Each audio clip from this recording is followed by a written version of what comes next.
পাথর নাকি দুধ খায়, কথাটা কি আপনার বিশ্বাস হবে? হ্যাঁ বন্ধুরা, আজ আমি এমনই একটা অলৌকিক দর্শনীয় স্থানে ঘুরতে যাচ্ছি।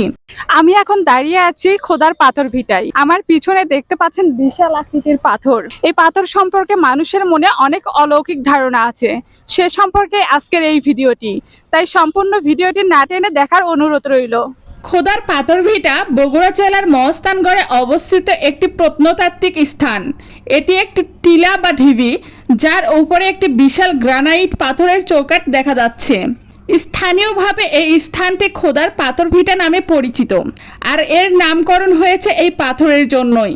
ধারণা করা হয় রাজা পরশুরাম এটি সংগ্রহ করে মসৃণ করে বলি দেওয়ার কাজে ব্যবহার করতেন। সেই সময়ে হিন্দু রমণীগণ এ পাথরের দুধ সিঁদুর দিয়ে স্নান করাতো। এখনও কেউ কেউ এ পাথরের দুধ ও সিঁদুর মেখে পূজা করে থাকে। বিশেষ করে হিন্দু ধর্মের মানুষজন এখানে এসে মানত করে এবং এই পাথরে গাভীর কাঁচা দুধ এবং সিঁদুর ঢেলে দেয়। তাদের মনের আশা পূরণ হলে লোকমুখে এমনটিই শোনা যায়। 1970 সালে এই ঢিবি বা ভিটাতে খনন কার্য করে একটি মন্দির এবং তার সাথে ছোট ছোট কিছু প্রত্নতাত্ত্বিক নিদর্শন পাওয়া যায়। এখানে খনন কার্যের ফলে প্রাপ্ত খোদাইকৃত প্রস্তরখণ্ডগুলির মধ্যে একই সারিতে আসীন অবস্থায় 3টি বৌদ্ধ মন্দির পাওয়া গিয়েছিল, যা বর্তমানে বরেন্দ্র গবেষণা জাদুঘরে রক্ষিত আছে। 2500 বছরের প্রাচীন নগরী পুণ্ডনগর খ্যাত বগুড়ার মহস্থানগড় বিশাল এলাকা জুড়ে ইতিহাসের শত শত উপকরণ ও নিদর্শন ছড়িয়ে ছিটিয়ে আছে।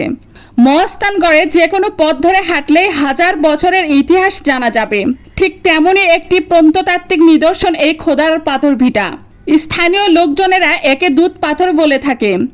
ধারণা করা হয় পাথরটিতে নকশা খোদাই করা আছে, এজন্য একে খোদাই পাথর বলা হতো। কালক্রমে সে নামটি আজ খোদার পাথর হয়েছে। পাথরের উপরে একটি বটগাছ কালের সাক্ষী হয়ে দাঁড়িয়ে আছে আজও, আর গাছের তলায় আর চারপাশ দিয়ে বাউল সন্ন্যাসীরা আড্ডায় বসে, একতারা বাজিয়ে গান গায়। প্রতিদিন দূর দূরান্ত থেকে অনেক মানুষ মহস্থানগড়ে বেড়াতে আসেন। তারা এই খোদার পাথর ভিটা দর্শন করেন।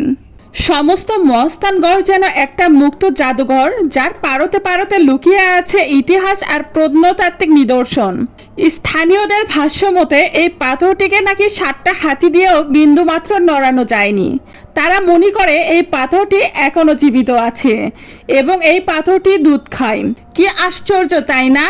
এই আধুনিক যুগে এসেও মানুষজন এমন ধারণায় পড়ে আছে।